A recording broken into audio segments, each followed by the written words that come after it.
Jet 4 RX. No, mga boss, Jet 4 RX. Ano to? Sim Motors to. So, pati si Bossing, yung kanyang motor ay may problema sa oxygen sensor. And then we found out na putol yung isang wire.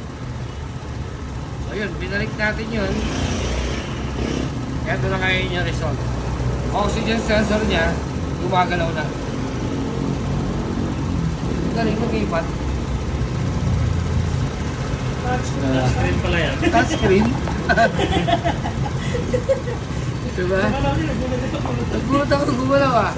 Oh, meron pang bloopers dito. Hindi lang bloopers dito. Bumato lang ako eh. Biglang lumipat eh. Oh. Ayan. No?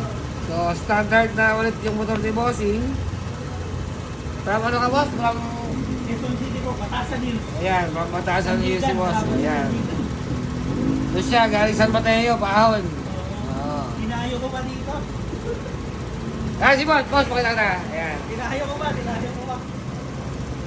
So, problem solved na tayo kay Sim Jet 4 RX. Okay na yung kanyang oxygen sensor. Testing tayo dito ha. Kanina to, walang continuity. Ngayon, sugtod tayo. Tumunog.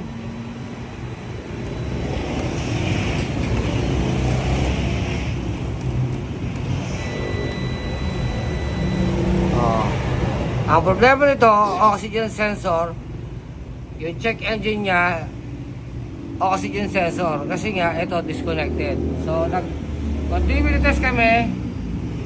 Yung tatlong wire, bali apat siya. Bali apat. All goods, maliban dito. So, ito na ang problema.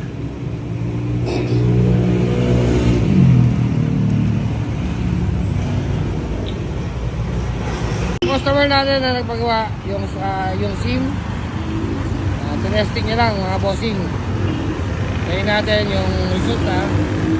Pag-ikot. Pinaikot ko lang siya.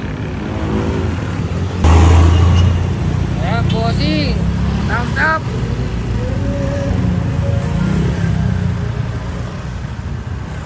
Dito yung ginawa mga boss. MNR Antipolo.